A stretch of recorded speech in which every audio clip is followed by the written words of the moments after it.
Hello বিয়ার্স, আসসালামু আলাইকুম। তো আজকে আমি আপনাদের জন্য নিয়ে এসেছি নোয়াবি সেমাই রেসিপি। আজকে এই রেসিপিটি আমি আপনাদের খুব সহজভাবে এবং মজাদারভাবে তৈরি করে দেখাবো, যাতে করে আপনারা ঝটপট যে কোনো সময় এই সেমাইটা বানিয়ে নিতে পারেন। তো আশা করি আজকের ভিডিওটি আপনাদের কাছে ভালো লাগবে। তো চলুন কথা না বেরিয়ে শুরু করা যাক। তো প্রথমে একটি বড় সাইজের প্যানে দিয়ে দিলাম 3 টেবিল চামচ পরিমাণ বাটার। বাটারটা গলে যাওয়ার পর এবার এর মধ্যে দিয়ে দিচ্ছি 1 প্যাকেট লাচ্ছা সেমাই। এবার সেমাইটাকে হালকা নেড়েচেড়ে ব্রাউন কালার করে নেব। যখন সেমাইটার কালার ব্রাউন কালার হয়ে যাবে তখন এর মধ্যে অ্যাড করে দিচ্ছি স্বাদ মতো চিনি।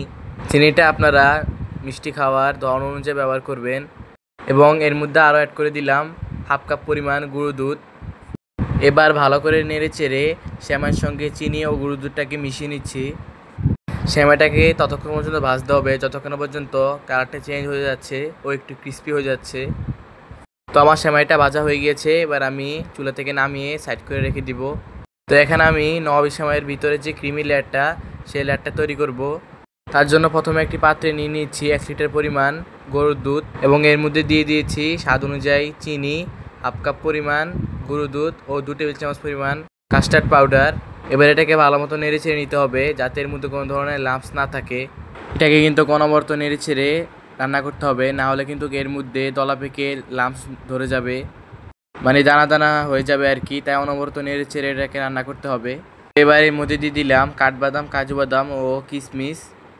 যখন এটার মধ্যে আস্তে আস্তে বলক চলে আসবে তখন দেখবেন এটা কিন্তু অনেকটাই ঘন হয়ে যাবে। বলক চলে আসার পর আমি এটাকে আরও 5-6 মিনিট জাল করে নিয়েছি। তো দেখুন 5-6 মিনিট জাল করে নেওয়ার পর আমার ক্রিমটা কিন্তু একদম রেডি হয়ে গিয়েছে। এবার আমি পরবর্তী স্টেপে চলে যাচ্ছি। প্রথমে একটি বাটিতে নিয়ে নিচ্ছি সেমাইটাকে পাতলা একটি লেয়ার দিয়ে পুরো বাটিতে ছড়িয়ে দিচ্ছি এবং তার উপর দিয়ে দিচ্ছি একটি ক্রিমের লেয়ার। এবার ক্রিমটাকে ভালো মতন চারপাশে স্প্রেড করে দিচ্ছি। স্প্রেড করে দেওয়া হয়ে গেলে এবার উপর দিয়ে দিব সেমাইয়ের আরও একটি লেয়ার।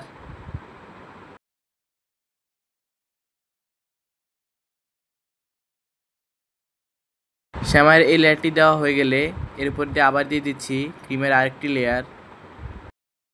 ক্রিমের লেয়ারটিকে আমি চারপাশে ভালো মতো স্প্রেড করে নিচ্ছি।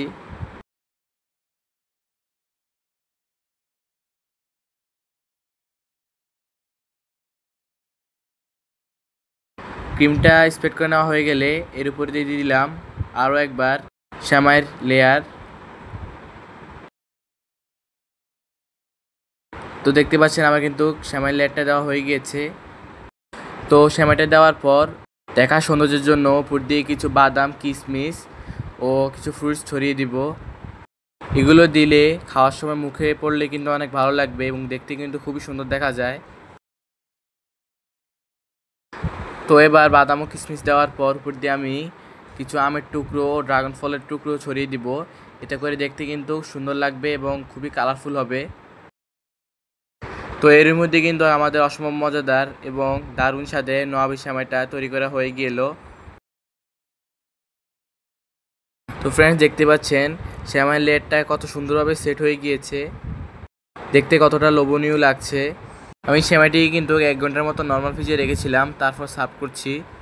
অবশ্যই এটাকে সেট হওয়ার জন্য ফ্রিজে রেখে দিবেন, তারপর ঠান্ডা ঠান্ডা সার্ভ করে খাবেন, দেখবেন খুবই ভালো লাগবে। তো আজ এই পর্যন্তই, দেখাবো অন্য কোনো ভিডিওতে। সে পর্যন্ত ভালো থাকবেন, সুস্থ থাকবেন, আমার চ্যানেলটিকে সাবস্ক্রাইব করবেন। সবাইকে আসসালামু আলাইকুম।